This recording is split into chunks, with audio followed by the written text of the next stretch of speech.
सावधान, इस चैनल की कहानियां सुनने से आपको कहानी की लत और रातों की नींद उड़ने का खतरा है। कृपया हेडफोन लगा लें, वरना आपके घरवाले समझेंगे कि आप सच में किसी दूसरी दुनिया में पहुंच गए हैं। बिना ब्रेक के सुनने पर कहानी हैंगओवर की जिम्मेदारी हमारी। अध्याय 105। यह आपके चेहरे पर बहुत फबता है। पिंकी के दिमाग में यह बात तय थी कि चाहे लड़ाई हो या बहस, चूंकि आरव यादव जीत गया है तो उसे शर्तें रखने का पूरा हक है, जैसे कि हर्जाना मांगना या अपने इलाके के बंटवारे की बात करना। फिल्मों में तो ऐसा ही होता है। जहां तक उस साथी की बात है जिसे चोट लगी थी, तो क्या ये कोई बड़ी बात थी? कम से कम इन युवाओं के लिए, जो बड़े काम करने के लिए घर से निकलते हैं, चोट लगना तो आम बात थी।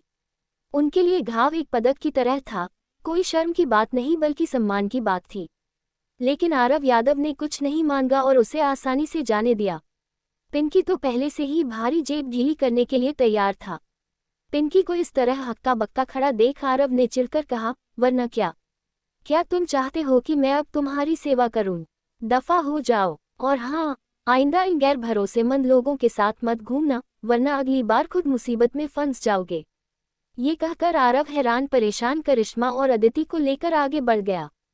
पिंकी आरव की पीठ को देखता रह गया। वह थोड़ा हैरान भी था और थोड़ा भावुक भी। अब जब पिंकी को पता चला कि उसके साथी उसे अकेला छोड़कर भाग गए हैं, तो उसे पीले बाल वाले के भागने का गम नहीं था, पर उसे लाल बाल वाले बॉस का भागना बर्दाश्त नहीं हुआ, क्योंकि वह उसे सिर्फ अपना बड़ा भाई ही नहीं, बल्कि अपना पति मानता था। मेरा पति मुझे जालिम दुश्मन के सामने अकेला छोड़कर भाग गया। क्या एक मर्द का यही काम होता है? उसे खुद को मर्द कहने का कोई हक नहीं है। ये तो सीधे सीधे गद्दारी है। उसने नफरत से थूका और अपना फोन निकालकर किसी को कॉल करने लगा। दूसरी तरफ आरव यादव करिश्मा और अदिति को लेकर गेट के अंदर एम्यूजमेंट पार्क में दाखिल हो गया। पार्क में इतनी भीड़ थी कि बाहर हुए उस छोटे से झगड़े की तरफ किसी का ध्यान नहीं गया। तभी करिश्मा ने पूछा, क्या हम ऐसे ही आ गए? आरव ने मजे लेते हुए कहा, तो और क्या हमें उनका ख्याल रखने के लिए वहां रुकना चाहिए था? करिश्मा ने चिंता जताते हुए कहा, पर वह हरा बाल वाला काफी घायल लग रहा था। क्या कुछ होगा तो नहीं? बहुत लोग देख रहे थे। आरव ने शांति से कहा, सिर्फ मामूली चोटें हैं, वह मरेगा नहीं, फिक्र मत करो। करिश्मा ने आरव का आत्मविश्वास देखा तो उसने भी उस बात को वहीं छोड़ देना बेहतर समझा। आरव जानता था कि करिश्मा जैसी महिला के लिए, जिसने कभी ऐसा मंजर नहीं देखा, परेशान होना स्वाभाविक है। उसने समझाते हुए कहा, फिक्र मत करो, पिंकी सारा मामला संभाल लेगा। वह उसका अपना साथी है, वह उसे अकेला नहीं छोड़ेगा। चाहे अस्पताल ले जाना हो या कहीं और, वह उनकी अपनी समस्या है। हमें अब इसकी चिंता करने की जरूरत नहीं है। करिश्मा को अब समझ आया कि आरव ने पिंकी को इतनी आसानी से क्यों जाने दिया था। वह कोई गलती नहीं थी, बल्कि आरव चाहता था कि पिंकी ही सारा कचरा साफ करे। तुम बहुत चालाक हो, करिश्मा ने मुस्कुराते हुए कहा। क्या कह रही हो? आरव ने नकली गुस्से में कहा, अभी उसके पेट पर बैठकर उसे कौन अधमरा कर रहा था? मैं तो हम दोनों का पीछा छुड़ा रहा था। क्या तुम खुद उस गुंडे को अस्पताल ले जाना चाहती थी? क्या तुम्हारे पास फालतू पैसे हैं? करिश्मा अवाक रह गई। उसे लगा कि आरव की बात वाकई सही है। पहले उसे लग रहा था कि आरव ने उन्हें आसानी से जाने देकर गलती की, पर अब वह आरव की बुद्धिमानी की कायल हो गई। बिना किसी कानूनी झमेले के या मेडिकल बिल भरे सारा रायता दुश्मन के सिर मर देना ही सबसे बेहतरीन तरीका था। करिश्मा ने सोचा, आरव का ये तरीका और उसकी चालें उसके खूंखार चेहरे पर बहुत फबती हैं। वह मन ही मन बुदबुदाई कि आरव न केवल दिखने में बुरा लगता है, बल्कि वह असल में भी सीधा इंसान नहीं है। पर करिश्मा के लिए आरव एक बहुत अच्छा इंसान था जो उसे सुरक्षा का एहसास कराता था। उसे और क्या चाहिए था? गौडमदर, जल्दी आओ, मेरे साथ इस उड़ने वाली कुर्सी पर बैठो। अदिति के चिल्लाने से करिश्मा के ख्यालों का सिलसिला टूटा। करिश्मा ने ऊपर देखा जहां लोग 10 मीटर की ऊंचाई पर हवा में गोल गोल घूम रहे थे। वह डर गई। तुम अभी बहुत छोटी हो, ये खतरनाक है। तुम्हारी सीट बेल्ट फिट नहीं आएगी, करिश्मा ने मना कर दिया। आरव ने भी फौरन साथ दिया। देखो, गौडमदर भी यही कह रही हैं। अदिति ने हार नहीं मानी, पर गौडमदर, आप मुझे गोद में पकड़कर बैठ सकती हो। करिश्मा ने तुरंत बहाना बनाया, नहीं देबू, मैं बहुत भारी हूँ। मैं बहुत ज्यादा खाना खाती हूँ न, इसलिए मैं बहुत शक्तिशाली और वजनी हूँ। आरव दंग रह गया। ये औरत खुद को बचाने के लिए अपनी ही बुराई करने पर उतर आई थी। अदिति ने उदास होकर फ्लाइंग चेयर का ख्याल छोड़ दिया और आरव उसे घोड़े वाला झूला पर ले गया। कुछ ही देर में अदिति की खिलखिलाहट फिर से गूंजने लगी। बच्चों की याददाश्त वाकई छोटी होती है। जैसे ही कुछ मजेदार मिला, वह पिछला सारा झगड़ा भूल गई। छोटी ट्रेन की सवारी और भूतिया हवेली की सैर करने के बाद तीनों अंत में फेरिस व्हील पर बैठे। जब झूला सबसे ऊपर पहुंचा तो पूरा अम्यूजमेंट पार्क नीचे दिखाई दे रहा था। करिश्मा एक कोने में दुबक कर बैठ गई। उसकी आंखें कसकर बंद थीं और उसे पसीना आ रहा था। आरव हैरान हुआ, क्या तुम्हें ऊंचाई से डर लगता है? करिश्मा कांपते हुए बोली, मुझे नहीं पता था, बस बहुत डर लग रहा है। नीचे देखने की हिम्मत नहीं हो रही, ये बहुत ऊंचा है। अदिति ने मजे लेते हुए केबिन के अंदर कूदना शुरू कर दिया, जिससे वह झूला आगे पीछे डोलने लगा। करिश्मा इतनी डर गई कि उसने झपटकर आरव की कमर कस के पकड़ ली, मानो वह आरव के शरीर के अंदर ही समा जाना चाहती हो। आरव को बस एक ही एहसास हुआ, वाह, ये तो बहुत कोमल है। अदिति ने थोड़ा देर से गौर किया कि उसकी गौडमदर उसके आरव को गले लगा रही है। हालांकि उसे करिश्मा बहुत पसंद थी, लेकिन उसे सिया शर्मा आंटी ज्यादा पसंद थी, जो उसके बाल गूंथती थी। अदिति का छोटा सा चेहरा कश्मकश में पड़ गया, तो क्या मुझे 1-2 बार और कूदना चाहिए? अध्याय 106 सेकंड वाला आदमी। अगर आरव यादव को अदिति राव की उलझन के बारे में पता होता तो वह उसे जरूर सिखाता कि बच्चे विकल्प चुनते हैं, लेकिन बड़ों को सब कुछ चाहिए होता है। खैर, मजाक अपनी जगह। आरव यादव पिछले जन्म में काफी समझदार था और उसने दुनिया देखी थी। उसे एक बात बहुत पहले समझ आ गई थी, जो सही है वही सबसे अच्छा है। जूता पैर में फिट बैठता है या नहीं, ये सिर्फ पहनने वाला जानता है, दूसरों की राय मायने नहीं रखती। इसलिए जब से उसे लगा कि वह और करिश्मा बोस एक दूसरे के लिए सही नहीं है, उसने आगे बढ़ने के सारे ख्याल छोड़ दिए थे। वह जानबूझकर महिलाओं का फायदा उठाने वाला इंसान नहीं था। ये तो बस इत्तेफाक था कि फेरिस व्हील जैसी छोटी जगह में उसे करिश्मा के करीब आना पड़ा। करिश्मा ऊंचाई के डर से बुरी तरह घबराई हुई थी और आरव को डर था कि अगर उसने उसे जोर से धक्का दिया तो उसे बुरा लग सकता है। इसलिए आरव ने खामोशी से हकीकत को स्वीकार किया और अनजाने में उसके करीब रहने दिया। मानना पड़ेगा कि वह एहसास काफी सुखद था, लेकिन आरव का मन अभी भी विचलित था। इस दौरान उसने अपने और करिश्मा के रिश्ते पर फिर से विचार किया। अगर वह वाकई करिश्मा के साथ रहना चाहता तो यह नामुमकिन नहीं था। शुरुआत में सब कुछ नया और मीठा लगता, लेकिन समय के साथ उनके विचारों का मतभेद सामने आ जाता।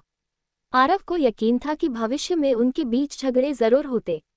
बेशक करिश्मा जिस तरह आरव पर निर्भर थी, उसे देखते हुए इस बात की पूरी संभावना थी कि भविष्य में वही समझौता करती और झुक जाती।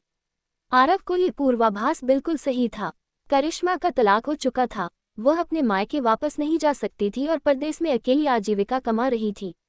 वह आरव जैसी सुरक्षा के लिए सब कुछ सह लेती, और आरव कोई ऐसा घटिया इंसान नहीं था जो बिना वजह किसी को सताए। उसका चरित्र उसके खूंखार चेहरे से बिल्कुल उलट था। आरव की सोच ये थी, अभी वह अपनी आज़ादी का आनंद लेना चाहता था। 2 जन्मों तक कुंवारा रहने के बाद अब तुरंत शादी करके एक ही औरत से बंध जाना उसे खुद के साथ नाइंसाफी लगती थी। पर शादी करके धोखा देना भी उसके सिद्धांतों के खिलाफ था। इसलिए सबसे अच्छा तरीका था शादी न करना, बस प्यार करना। वही करिश्मा को बस एक भरोसेमंद कंधे की तलाश थी। एक परदेसी शहर में अकेले काम करना बहुत मुश्किल था, और उसका तलाकशुदा होना और संतान न हो पाना उसके लिए शादी के रास्ते मुश्किल बना रहा था। अगर आरव नहीं आता तो वह अकेले जिंदगी काटने को भी तैयार थी। लेकिन आरव और अदिति के आने के बाद वह इस साथ को खोना नहीं चाहती थी। यहाँ तक कि अगर आरव उसे डांटता भी तो वह सह लेती। उसके लिए औरत का मतलब सहनशील और समर्पित होना था। सच तो यह है कि आरव अभी आवारगी चाहता था, पर करिश्मा की शालीनता उसे रोक रही थी। वह खुद को समर्पित करने को तैयार थी, पर आरव उसे नुकसान नहीं पहुंचाना चाहता था। आखिर इंसानियत की भी एक सीमा होती है। जैसे ही झूला नीचे पहुंचा, आरव ने मन बना लिया कि वह आज ही करिश्मा के घर से अपना बोरिया बिस्तर समेट लेगा और अपने घर शिफ्ट हो जाएगा। अब उसके पास पैसा था तो वह और देर नहीं करना चाहता था। पैर जमीन पर पड़ते ही करिश्मा शर्म से लाल हो गई और उसने आरव को छोड़ दिया। उसे एहसास ही नहीं हुआ कि उसकी इस हरकत ने आरव को कितना डरा दिया है। उसने अदिति का हाथ पकड़ा और उसे कुछ अच्छा खिलाने ले गई। अदिति, जो अभी तक करिश्मा और सिया आंटी के बीच उलझी हुई थी, खाने का नाम सुनते ही सब भूल गई। जब अदिति मजे से खाना खा रही थी, तब आरव उसके पास घुटनों के बल बैठा और उसे इंग्लिश टीचर साक्षी पंडित का काम के बारे में बताया। उसने इस बात को इतने प्यार से समझाया कि बच्ची आसानी से समझ जाए। मुश्किल बस एक थी, अदिति को कुछ समय के लिए साक्षी पंडित के पास रहना होगा। जैसे ही अदिति ने सुना कि उसे आरव और करिश्मा के बिना रहना पड़ेगा, उसकी हंसती हुई आंखों में आंसू आ गए। आरव अदिति को रोते हुए नहीं देख सकता था। जब उसकी नन्ही राजकुमारी की आंखों से आंसू गिरते तो आरव को ऐसा लगता जैसे कोई उसके दिल पर चाकू चला रहा हो।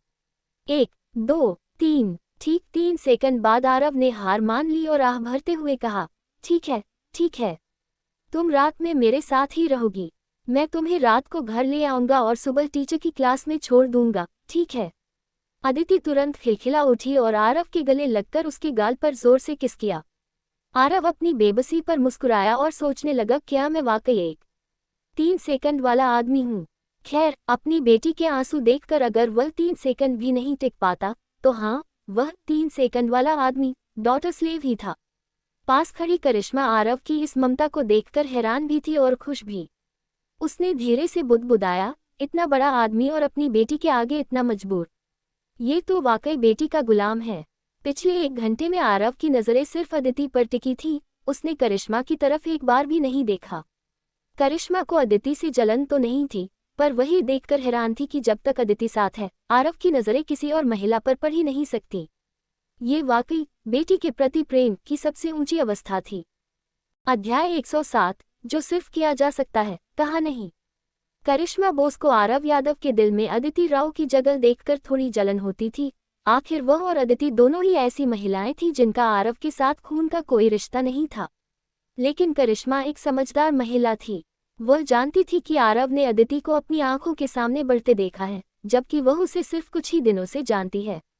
तुलना करना बेकार था, बल्कि अगर आरव की आंखों में सिर्फ करिश्मा होती और अदिति नहीं, तो उसे वाकई चिंता होती। क्योंकि ऐसा चंचल आदमी कभी भरोसेमंद नहीं हो सकता। भले ही वह बात को समझती थी, पर एक औरत के नाते मन में ईर्ष्या तो थी ही। पर यह ईर्ष्या अपने साथ एक सुकून और सम्मान का भाव भी लेकर आई थी। कुल मिलाकर भावनाएं बहुत जटिल थीं। आरव के मनाने के बाद अदिति ने रोना तो बंद कर दिया, पर वह उदास थी। उसकी पहले वाली खिलखिलाहट गायब हो चुकी थी। आरव को ये देखकर बुरा लग रहा था, पर वह मजबूर था। वह अपनी ताकत से पैसा तो कमा सकता था, पर शिक्षा के साधन, वह हिंसा के दम पर किसी अच्छे शिक्षक को अदिति को पढ़ाने के लिए मजबूर नहीं कर सकता था। उसे ये भी नहीं पता था कि असल में अच्छे शिक्षक कहाँ मिलते हैं। इसलिए जब साक्षी पंडित ने प्रस्ताव रखा तो आरव मना नहीं कर पाया। जिंदगी में सब कुछ मनमुताबिक नहीं होता। समय हो चुका था। आरव अदिति को गोद में लेकर पार्क से बाहर आया। रास्ते में उसने उसे दिलासा दिया, उदास मत हो डेगो, मैं तुम्हें फिर से घुमाने लाऊंगा। जब तुम स्कूल जाने लगोगी तब भी हम हर वीकेंड बाहर घूमने जाया करेंगे, ठीक है? हमारी जिंदगी अब और भी बेहतर होगी, मेरा यकीन करो। अदिति ने आरव की ओर देखा और जोर से सिर हिलाया। करिश्मा ने पास से कहा, डेगू वाकई बहुत समझदार बच्ची है। अगर पापा के पास समय नहीं होगा तो तुम्हारी गॉडमदर तुम्हें घुमाने ले जाएगी, ठीक है?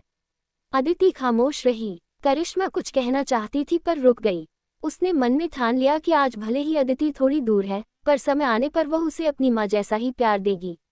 टैक्सी से वापस वकर्स न्यू विलेज पहुंचने पर करिश्मा विदा होकर अपने घर चली गई, जबकि आरव अदिति को लेकर शहर के अंदर वाले विलेज योगेश के ठिकाने की ओर चल दिया। ये पहले से तय था।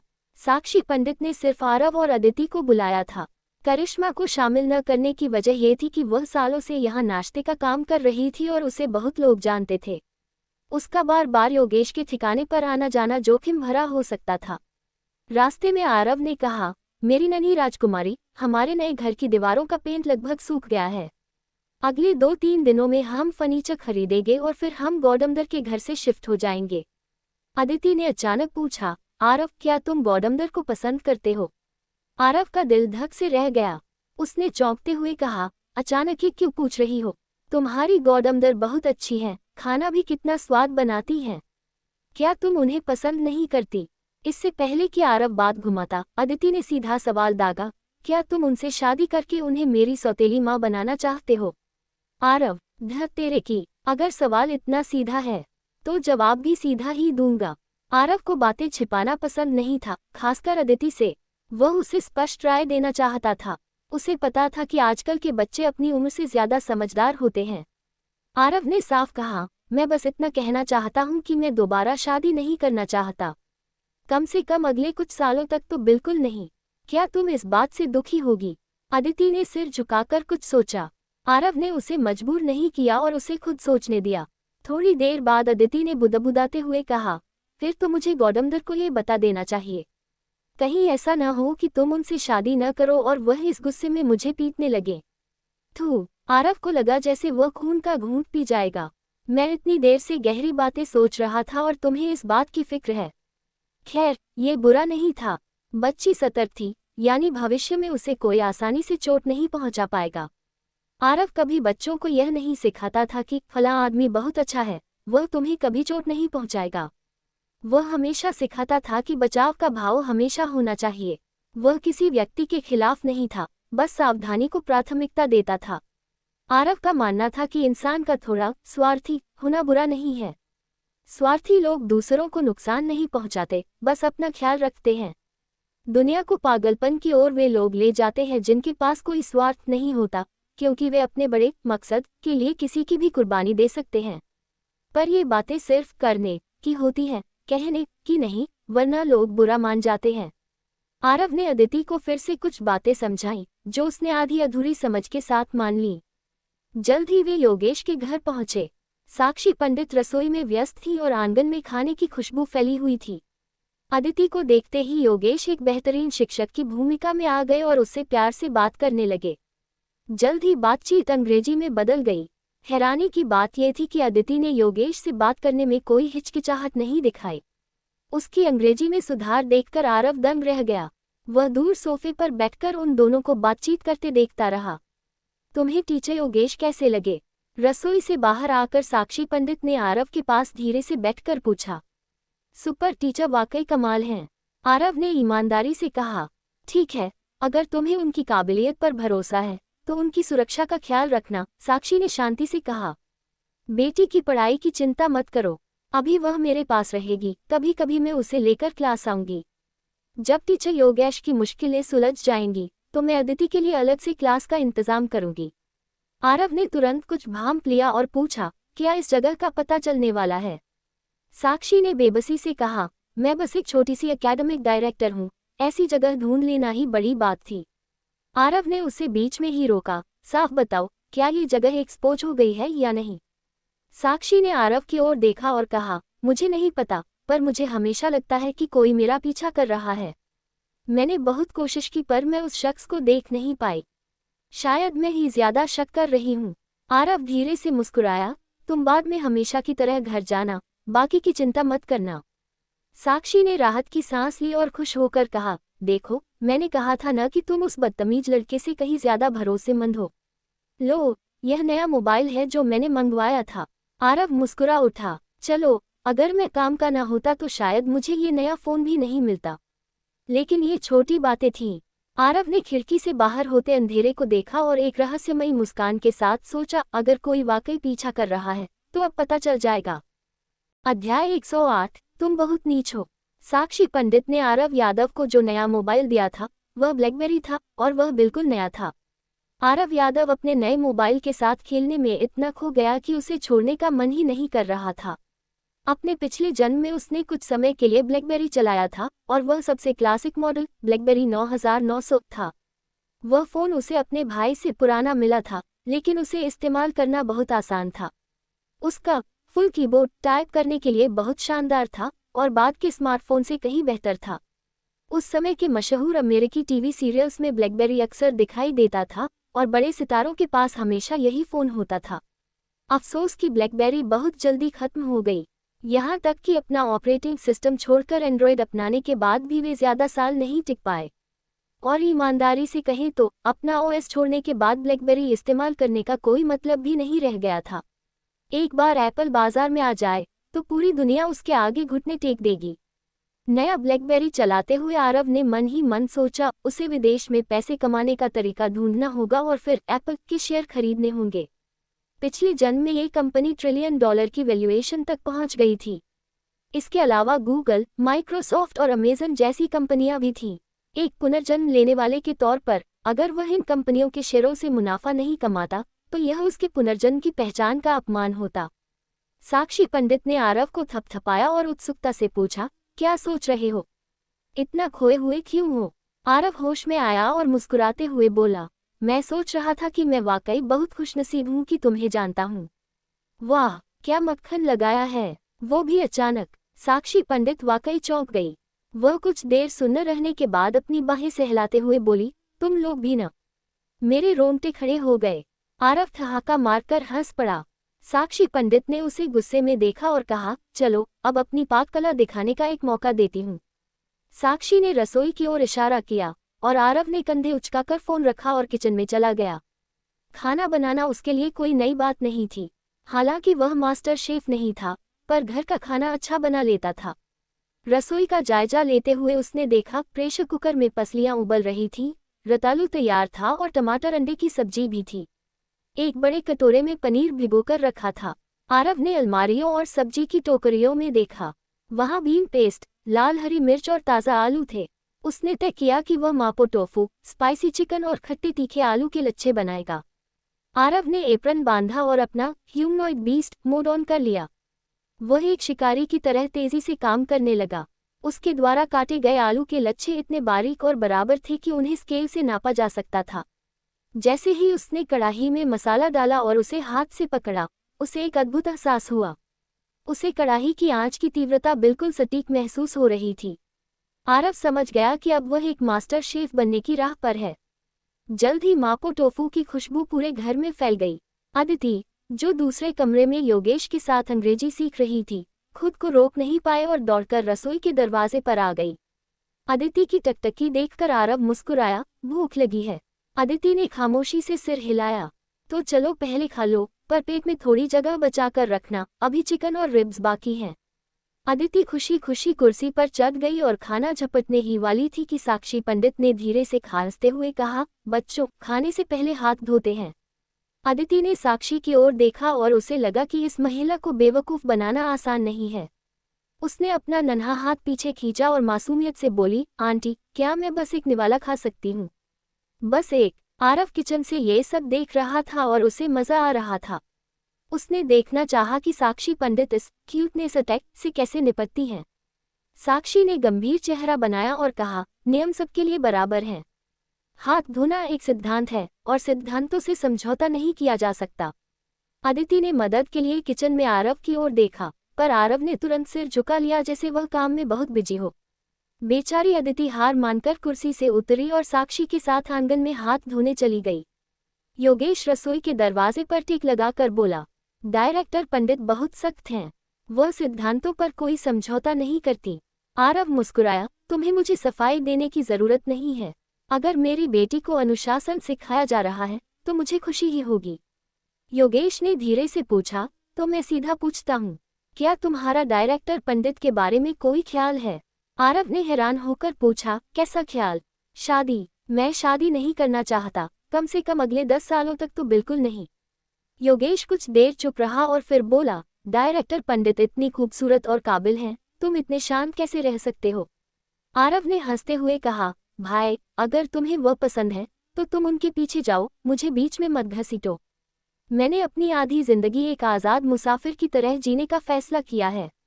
शादी मेरे लिए सिर्फ एक बेड़ी होगी। योगेश ने आह भरी, तुम्हें क्या लगता है मैं नहीं चाहता? पर मुझे महसूस होता है कि डायरेक्टर पंडित को मुझमें कोई दिलचस्पी नहीं है। वह मुझे सिर्फ एक टीचर और अपने मातहत के तौर पर देखती हैं। अगर मैंने इजहार किया तो शायद वह मुझे यहाँ से निकाल दें। आरव ने एक बड़ी मुस्कान के साथ कहा, सच कहूं तो मुझे भी यही लगता है।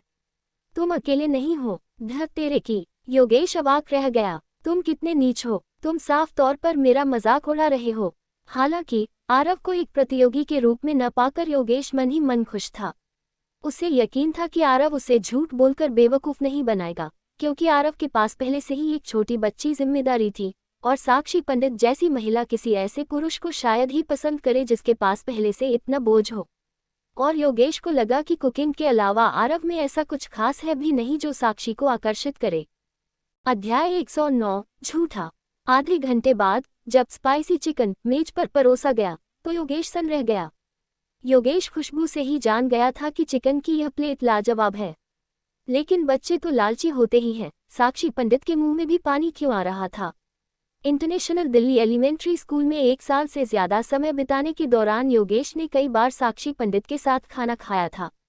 वह इस साहसी और आकर्षक डीन को काफी करीब से जानता था, लेकिन ये पहली बार था जब उसने इस हाई कोल्ड देवी जैसी दिखने वाली महिला को एक डिश के लिए लार टपकाते देखा था।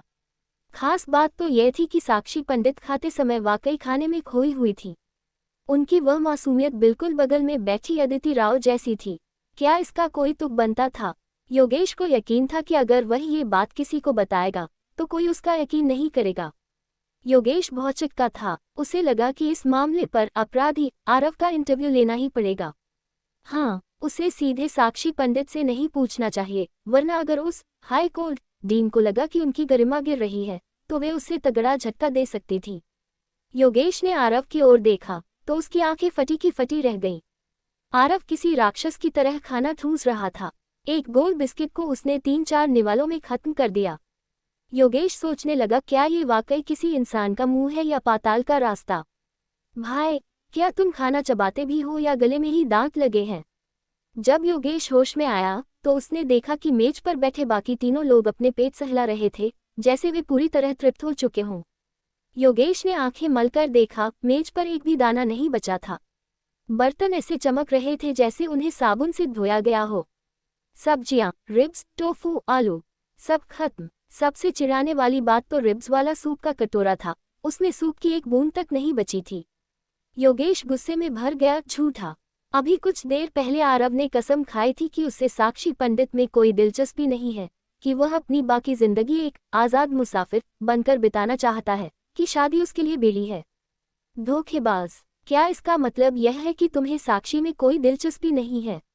योगेश साक्षी पंडित के खाना बनाने के हुनर को अच्छे से जानता था, क्योंकि साक्षी ने उसे कई बार खाने पर बुलाया था, भले ही मकसद उसे एक टीचर के रूप में जोड़ना था। योगेश को पता था कि साक्षी का बनाया खाना ठीक ठाक होता है, पर इतना भी लाजवाब नहीं कि कोई बर्तन ही चाट जाए। आरव ने साक्षी के हाथ का बना सूप तक एक बूंद नहीं छोड़ा।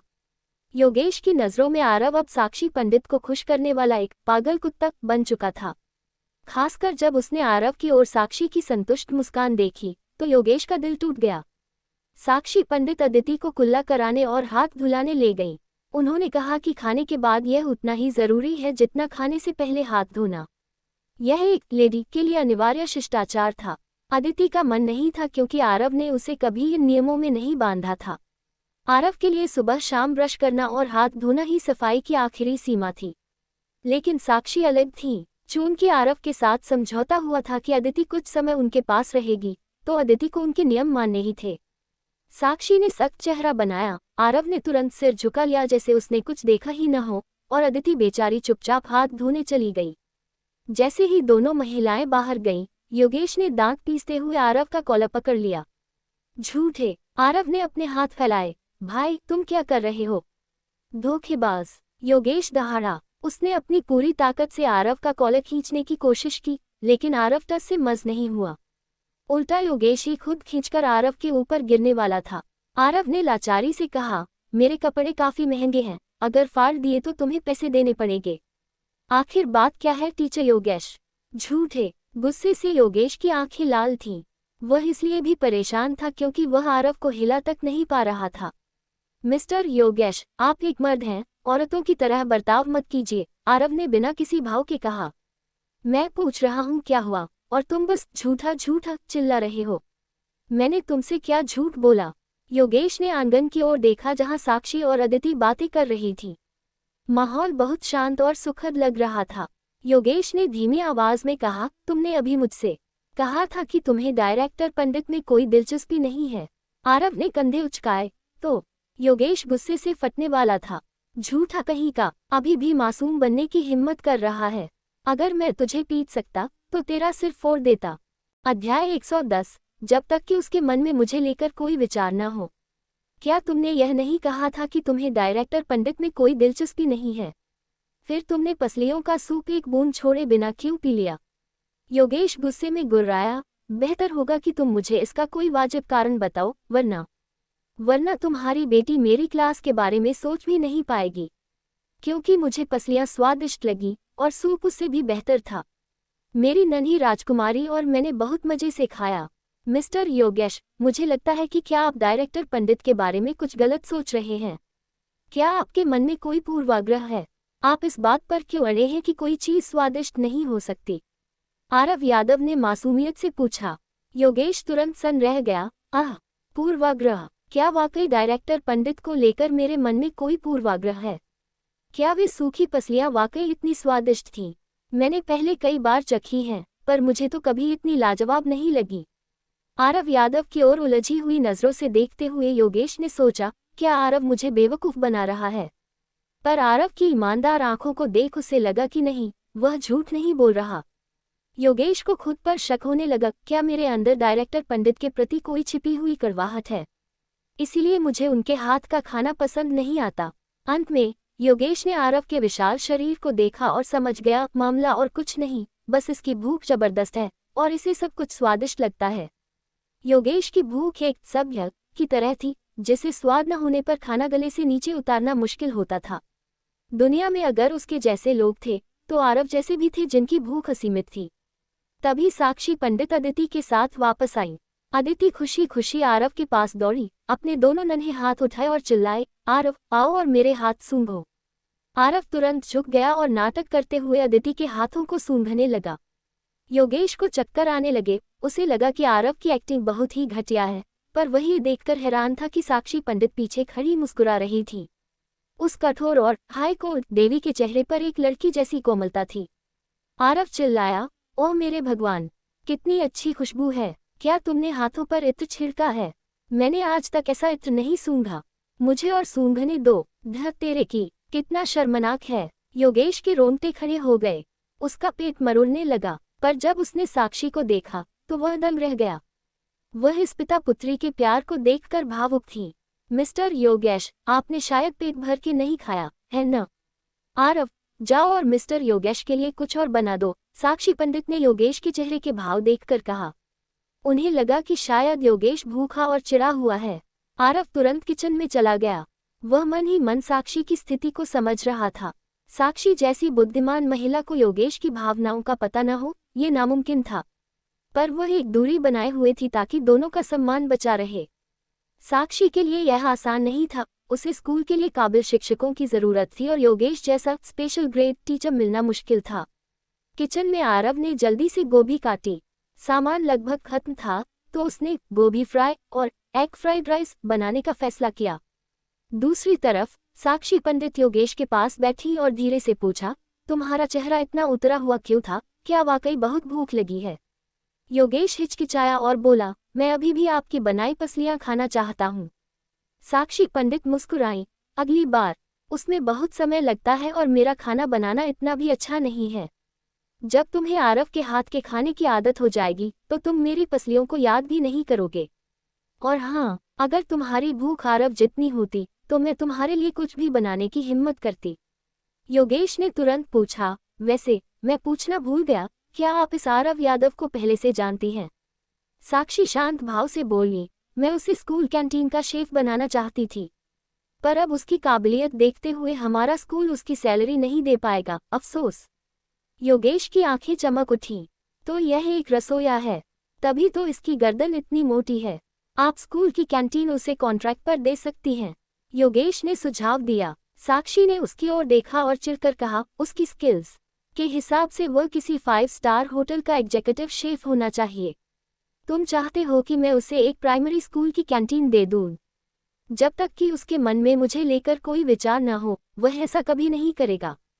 धत तेरे की, बड़ी गलती हो गई। योगेश अंदर ही अंदर डर गया।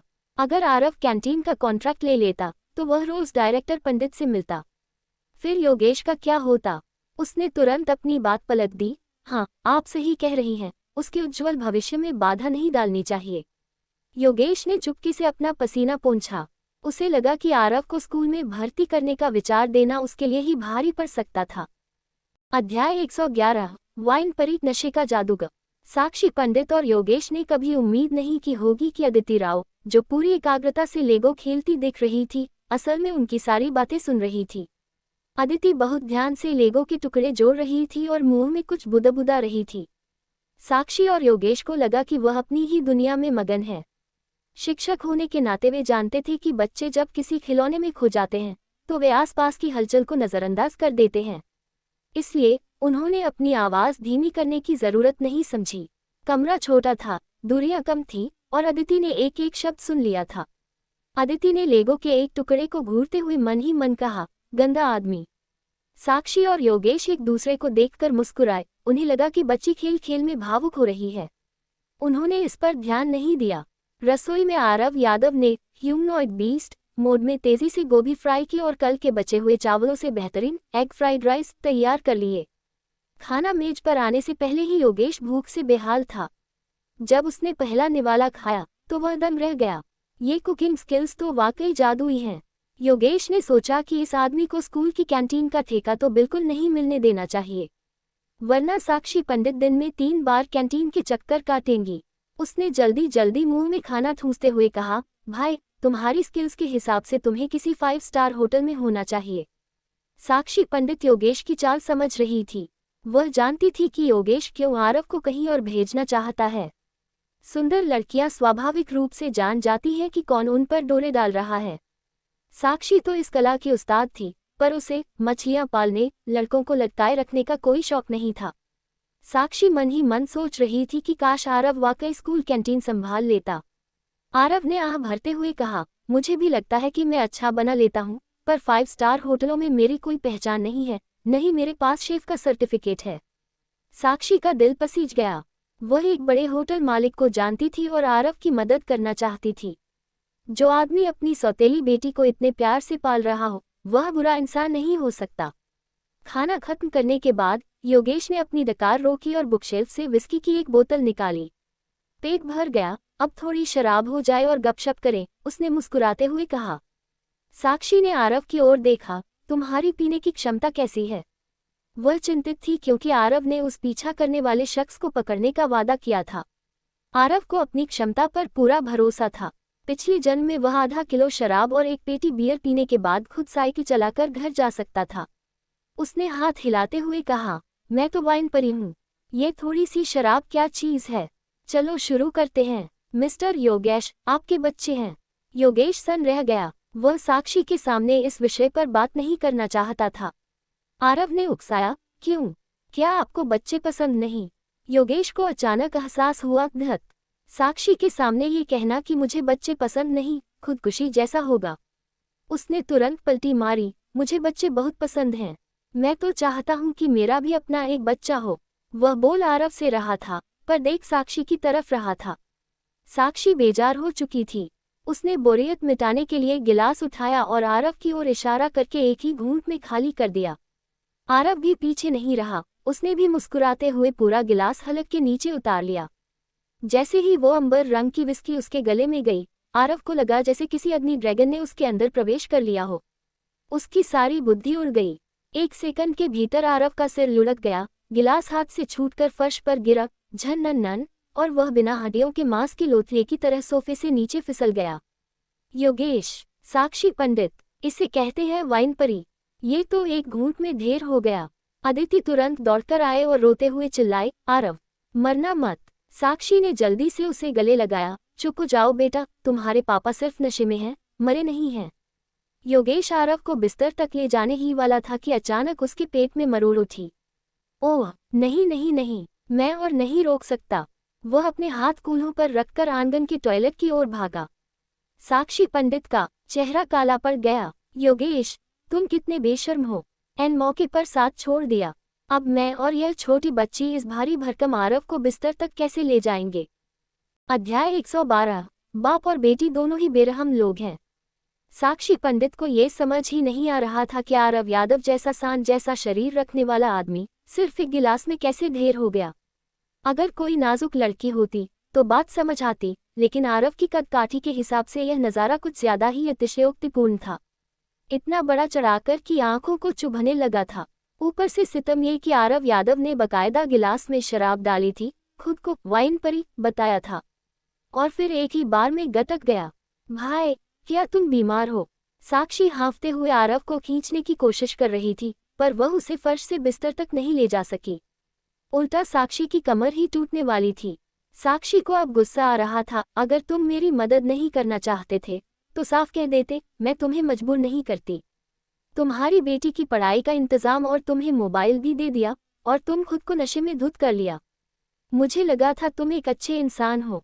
धोखेबाज। अदिति राव ने आंखों में आंसू भरकर साक्षी की ओर देखा और सुबकते हुए पूछा, आंटी पंडित, क्या मेरा आरव सच में जिंदा है? साक्षी पंडित। इस पर साक्षी को लगा कि शायद अदिति के दिमाग में भी कुछ गड़बड़ है। वह साफ तौर पर नशे में है। बस एक गिलास में उसकी हवा निकल गई। पर तुम ऐसा क्यों सोच रही हो कि वह मरने वाला है? अपने पिता को इतना क्यों कोस रही हो? हालांकि साक्षी उस छोटी बच्ची पर गुस्सा नहीं निकाल पाई जो भावनात्मक रूप से टूट चुकी थी। उसने उसे अपनी बाहों में लिया और प्यार से समझाया, वह सच में नहीं मरेगा, वह सिर्फ नशे में है। मैंने ऐसे बहुत से आदमी देखे हैं जिनमें पीने की औकात नहीं होती पर फिर भी पीते हैं। बहुत घिनौना लगता है। तुम भविष्य में उसे समझाना कि वह शराब न पिए। बोलते बोलते साक्षी खुद मुस्कुरा दी, मैं भी क्या पागल हूँ? एक 7 साल की बच्ची को कह रही हूँ कि वह अपने पिता को शराब छोड़ने के लिए समझाए। ये तो मुमकिन ही नहीं है। तभी अदिति सुबकते हुए बोली, मैंने उसे कभी शराब पीते नहीं देखा। वह हमेशा सादा पानी पीता है। वह तो कोल्ड ड्रिंक की एक घूंट भी नहीं लेता। जो पैसे वह बचाता है वह मुझ पर खर्च करता है। सब मेरी वजह से हुआ है। ऊ बड़ा ऊ। वह जितना बोल रही थी उतनी ही उदास होती जा रही थी और ज्यादा रोने लगी। साक्षी पंडित दंग रह गई। तो क्या आरव यादव ने पहले कभी शराब नहीं पी थी? पर सोचने वाली बात थी, आरव पहले सुरक्षाकर्मी था और सब जानते हैं कि शराब ड्यूटी में बाधा डालती है। ऊपर से आरव की उम्र अभी सिर्फ 26 साल थी। वह पहाड़ी गांव से आया था। तो हो सकता है उसने वाकई कभी शराब को हाथ न लगाया हो। ओह, तो क्या मैंने आरव को गलत समझा? शायद क्योंकि उसने कभी पी नहीं थी, उसे शराब की ताकत का अंदाजा नहीं था। फिर उसने देखा कि साक्षी भी पी रही है, तो एक मर्द होने के नाते वह पीछे नहीं हटना चाहता होगा। हाँ, बिल्कुल ऐसा ही हुआ होगा। साक्षी को अब आरव के प्रति ग्लानि महसूस होने लगी, पर उसे यकीन करने के लिए आरव के होश में आने का इंतजार करना था। अदिति को शांत करने के लिए साक्षी ने उसे अपनी गोद में समेट लिया और कहानियां सुनाने लगी। उसने अपनी एक काल्पनिक कहानी गढ़ी कि कैसे उसने पहली बार चावल की शराब पी थी और वह भी ढेर हो गई थी। अदिति उसकी बातों में इतनी खो गई कि रोना भूल गई और पूछने लगी, फिर क्या हुआ? आगे बताओ। साक्षी को झूठ बनाए रखने के लिए काफी मशक्कत करनी पड़ी, पर कम से कम अदिति अब शांत थी। तभी योगेश लड़खड़ाते हुए वापस आया। साक्षी उस पर चिल्लाने ही वाली थी कि उसने देखा योगेश का चेहरा पीला पड़ चुका था और वह बहुत कमजोर दिख रहा था। उसे वाकई दस्त लगे थे। प्लीज मेरे लिए कुछ दवा मंगवा दो, मेरा पेट बहुत दुख रहा है, योगेश सोफे पर ढेर होते हुए बोला। क्या तुमने पेट खराब कर लिया? अगर ठंड लगी होती तो इतनी जल्दी असर नहीं होता, साक्षी ने अनुभव से कहा। योगेश रोने ही वाला था। दीदी, आप सही कह रही हैं, पर क्या आप दवा ला सकती हैं? खाने में ही कुछ गड़बड़ थी, योगेश ने दांत पीसते हुए कहा। कमीने आरव ने मेरे साथ चाल चली है। असंभव, हम सब ने वही खाना खाया है। क्या तुम कहना चाहते हो कि आरव ने सिर्फ तुम्हारे खाने में गड़बड़ की? साक्षी ने हैरानी से पूछा। बिल्कुल। अरे, तुम क्या कर रही हो? योगेश की आंखें फटी की फटी रह गईं। अदिति राव उठी और उसने बिना कुछ कहे गोभी वाली डिश उठाए, उसकी तरी पी ली और बची हुई गोभी भी अपने मुंह में ठूस ली। योगेश सन रह गया, धत तेरे की, क्या ये बाप बेटी दोनों ही इतने बेरहम हैं? अदिति ने चबाने तक की जहमत नहीं उठाए और सारी गोभी निगल गई। फिर उसने संजीदगी से कहा, मैं आपको आरव के बारे में ऐसा बोलने नहीं दूंगी। वह दूसरों का बुरा नहीं करते और उन्होंने ऐसा कुछ नहीं किया। मतलब साफ था, अदिति ने वही खाना खाया जो योगेश ने खाया था। अगर आरव ने कोई चाल चली थी तो अब उसे भी दस्त लगेंगे। साक्षी ने मुड़कर योगेश को ऐसी नजरों से देखा जैसे वह उसे खा जाएगी। इंसान बनो योगेश, देखो तुमने एक मासूम बच्ची को क्या करने पर मजबूर कर दिया। अध्याय 113, मरते घोड़े का इलाज, हकीम वाली कोशिश। साक्षी पंडित की गुस्से भरी नजरों के सामने योगेश इतना डर गया कि उसने अपना सिर झुका लिया और एक शब्द भी बोलने की हिम्मत नहीं की। साक्षी पंडित हमेशा से ही दूसरों से दूरी बनाकर रखती रही हैं, लेकिन वह सिर्फ उनके व्यक्तित्व का हिस्सा है। वह कोई ऐसी व्यक्ति नहीं है जो आम लोगों के साथ घुलना मिलना पसंद करे, लेकिन इसका मतलब यह नहीं कि वह निर्दयी हैं। इसके विपरीत वह सार्वजनिक मामलों या व्यक्तिगत संबंधों को सुलझाने में बहुत मानवीय हैं। यही उनकी विशिष्ट पहचान है, क्योंकि वह पद और प्रतिष्ठा की परवाह किए बिना सबसे एक समान दूरी बनाए रखती हैं, इसीलिए लोग उन्हें असली देवी मानते हैं। सत्ता और पैसे के सामने लगभग कोई भी अपने सिद्धांतों की लक्ष्मण रेखा नहीं बचा पाता, यही वास्तविकता है। लेकिन इसी कठिनाई के कारण साक्षी पंडित के काम करने के अंदाज का आम लोग दिल से सम्मान करते थे। हालांकि एक बार साक्षी पंडित को गुस्सा आ जाए तो उनका वह ऑरा बेहद डरावना होता है। वह आपकी सांसें रोक सकता है। योगेश का दिल इतनी जोर से धड़क रहा था कि वह सांस लेने तक की हिम्मत नहीं कर पा रहा था। सच तो यह है कि साक्षी का गुस्सा अपने आप में उतना डरावना नहीं था जितना उनका रसूख। अगर आपने साक्षी पंडित को नाराज कर दिया तो इसका मतलब था एक साथ सैकड़ों प्रभावशाली दुश्मनों को न्योता देना। दिल्ली के शिक्षा क्षेत्र में उनकी पकड़ बहुत मजबूत थी।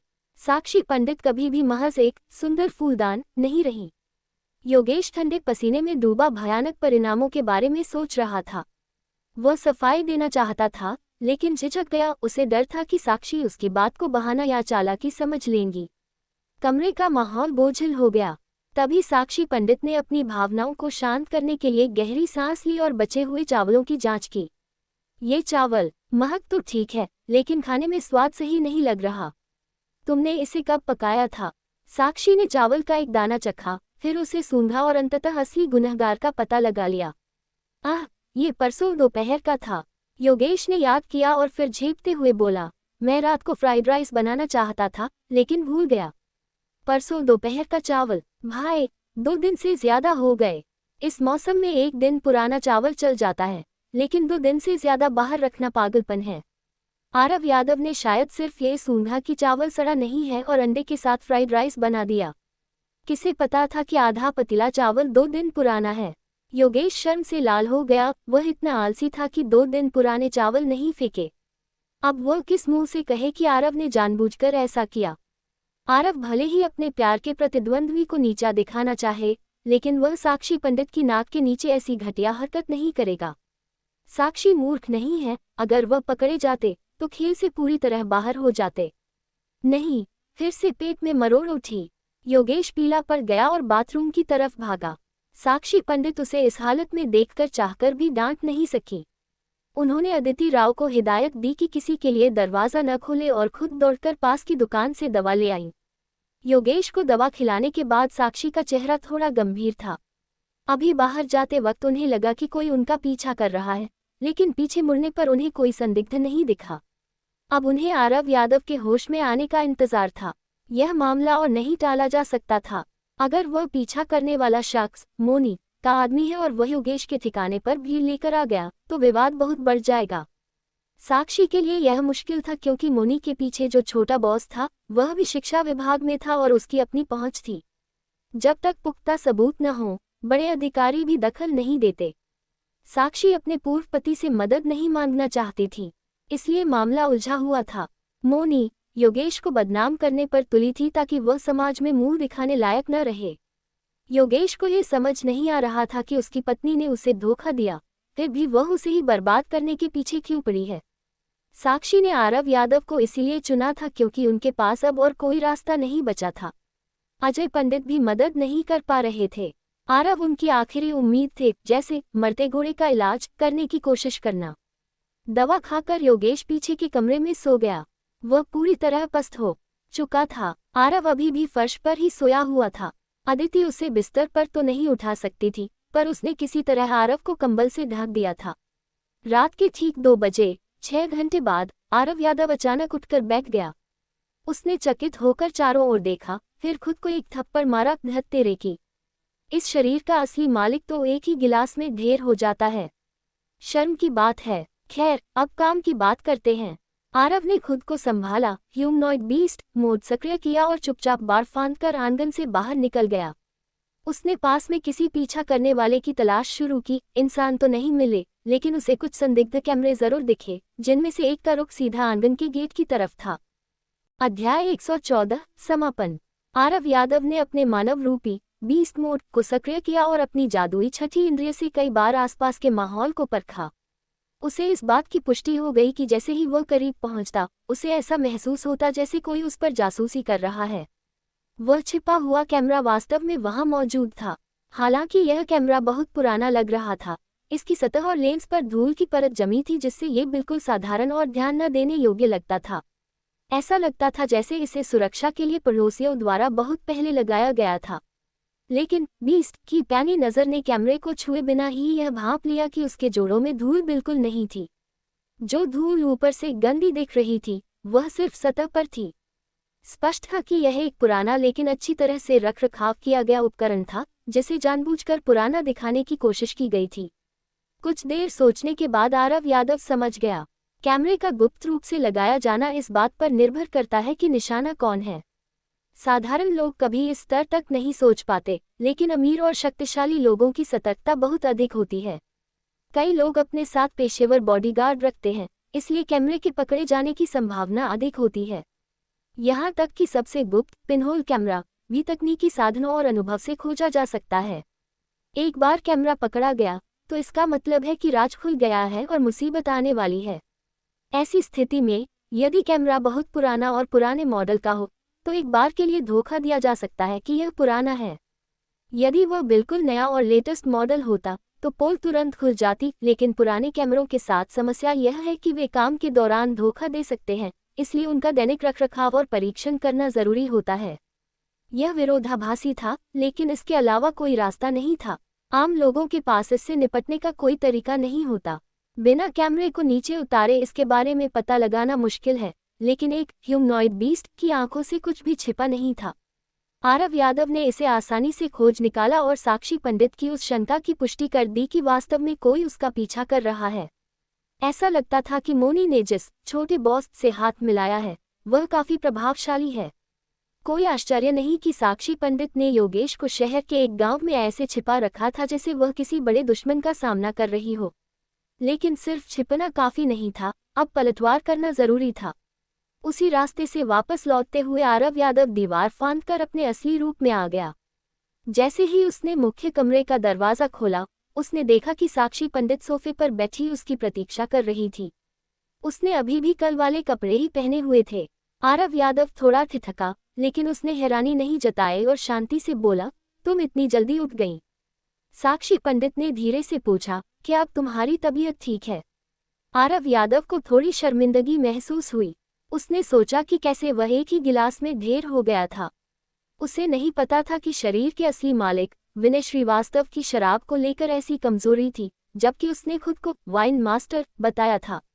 लेकिन आरव यादव काफी ढीठ था। उसने मन ही मन खुद से कहा, ये सब विनय श्रीवास्तव की गलती है, मेरा इससे कोई लेना देना नहीं है। साक्षी पंडित ने इस बात को और नहीं खींचा। उसने खुद ही स्थिति का अंदाजा लगा लिया था, इसलिए वह सीधे मुद्दे पर आई, क्या तुम अभी बाहर स्थिति की जांच करने गए थे? क्या कुछ पता चला? आरव यादव विषय बदलना चाहता था, इसलिए उसने तुरंत गंभीर बात शुरू की। कैमरे के बारे में बताने के बाद आरव ने कहा, यही स्थिति है। इससे ये साबित होता है कि तुम्हारी समझ सही थी। वाकई कोई तुम्हारा पीछा कर रहा है और वे काफी पेशेवर लोग हैं। कड़क। साक्षी पंडित ने गुस्से में अपने माथे पर हाथ मारा। क्या इन लोगों का पता लगाने का कोई तरीका है? साक्षी ने दांत पीसते हुए पूछा। तरीका तो है, लेकिन थोड़ा पेचीदा है। हालांकि मैं तुम्हें ऐसा करने की सलाह नहीं दूंगा, आरव यादव ने शांति से कहा। क्यों? साक्षी ने हैरानी से पूछा। आरव ने कहा, अगर तुम इन लोगों का पता लगा भी लो तो क्या फायदा? तुम मुझसे इन्हें खत्म करने के लिए तो नहीं कहोगी, है ना? साक्षी पंडित ने जल्दी से हाथ हिलाते हुए कहा, नहीं नहीं, हम कानून का पालन करने वाले नागरिक हैं। मैं तुम्हें ऐसा कोई अपराध करने के लिए नहीं कहूंगी और तुम्हें भी ऐसा कुछ नहीं करना चाहिए। मैं चाहती हूं कि हमारे कार्य अधिकतम ग्रे एरिया कानून की सीमा पर के भीतर रहें, लेकिन लक्ष्मण रेखा पार न हो। साक्षी की बात सुनकर आरव ने राहत की सांस ली। असल में उसे सबसे ज्यादा डर इसी बात का था कि कहीं साक्षी पागलपन में आकर उससे हत्या जैसा कोई गलत काम न करवा दे। साक्षी को इतना समझदार और नपातुला देख उसे तसल्ली हुई। अगर ऐसा है तो इन लोगों के पीछे पड़ने का कोई मतलब नहीं है। इसके बजाय हमें मोनी और उस व्यक्ति के बारे में ब्लैक इन्फॉर्मेशन निकालनी चाहिए और उन्हें अपने कदम पीछे खींचने पर मजबूर करना चाहिए। बहुत अच्छे। साक्षी की आंखें चमक उठीं। उसने उत्साह से कहा, सच तो यह है कि मैं तुमसे यही करवाना चाहती थी, लेकिन मुझे कहने में संकोच हो रहा था। मुझे उम्मीद नहीं थी कि तुम मेरी बात इतनी जल्दी समझ जाओगे। दरअसल साक्षी को कहने में संकोच इसलिए नहीं था कि वह झिझक रही थी, बल्कि उसे आरव की क्षमता पर थोड़ा संदेह था। उसे डर था कि कहीं आरव इस काम में नाकाम न हो जाए और मामला और बिगड़ जाए। लेकिन जब आरव ने खुद ये प्रस्ताव रखा तो उसे भरोसा हो गया। जानकारी देने की जिम्मेदारी मेरी है, साक्षी ने उत्साह से कहा। उस व्यक्ति के पास ऐसी 4 जगहें हैं जहां वह अक्सर जाता है। मैंने हमेशा नियमों का पालन किया है और उसे कभी परेशान नहीं किया। बहुत संभावना है कि वह अभी भी उन्हीं 4 जगहों में से किसी एक पर होगा। आरव यादव सन रह गया। देखो, यह महिला जो देखने में ऐसी लगती है जैसे दुनियादारी से उसका कोई लेना देना न हो, वह कितनी शातिर और दूरदर्शी निकली। उसने बहुत पहले ही यह सब सोच रखा था और सही समय का इंतजार कर रही थी ताकि दुश्मन को शक न हो। ये वाकई डरावना था। आरव ने कुछ देर सोचा और पूछा, आखिरी 2 सवाल, तुमने मुझे ही क्यों चुना? साक्षी पंडित ने फीकी मुस्कान के साथ कहा, मेरे पास ज्यादा संसाधन नहीं है। ये काम मेरी क्षमता से बाहर है। अगर मैं किसी और की मदद लेती तो संबंधित लोगों को खबर लग जाती। केवल तुम ही इस दायरे से बाहर हो, तुम्हारे बारे में कोई नहीं जानता, जिससे गुप्त रूप से काम करना आसान होगा। साथ ही मुझे लगता है कि तुम्हारी क्षमता बहुत अच्छी है। अगर मैं किसी पेशेवर को भी बुलाती तो शायद वह तुम्हारी तरह इतनी तेजी से काम नहीं कर पाता। सिर हिलाते हुए आरव यादव ने सीधे तौर पर पूछा, आखिरी सवाल, इसके बदले तुम मुझे क्या दे सकती हो? आरव को फायदे की बात करते देख साक्षी नाराज नहीं हुई, बल्कि खुशी से बोली, यह इस पर निर्भर करता है कि तुम क्या चाहते हो। अगर तुम्हें बेहतर शिक्षा के साधन चाहिए तो मैं गारंटी दे सकती हूँ कि पोएट्री के कॉलेज जाने से पहले मैं दिल्ली के सबसे अच्छे शैक्षणिक संस्थान दिलवा सकती हूँ। अगर तुम्हें पैसा चाहिए तो निजी तौर पर मेरे पास इतना पैसा नहीं है, लेकिन मैं कोई रास्ता निकाल सकती हूँ। क्या 10 करोड़ काफी होंगे? साक्षी ने कहा, तुम बेझिझक अपनी मांग रख सकते हो, जो मेरे बस में होगा मैं वह करूंगी। साक्षी को डर था कि आरव कुछ गलत न समझे, इसलिए उसने दोबारा स्पष्ट किया, मुझे अभी तुम्हारी पसंद का पता नहीं है, इसलिए कृपया अपनी मांग बताओ। गलतफहमी मत रखना, मुझे दिल्ली में सबसे अच्छे शैक्षिकी संसाधन चाहिए, आरव यादव ने बिना किसी हिचकिचाहट के कहा। सौदा पक्का, साक्षी पंडित ने संतुष्टि के साथ हाथ बढ़ाया और आरव से हाथ मिलाया। उसने सहजता से पूछा, मैंने जरूरी सभी उपकरण तैयार कर लिए हैं। तुम मुझे कब तक खबर दोगे? आरव यादव ने संक्षेप में कहा, मैं जितनी जल्दी हो सके ये करूंगा।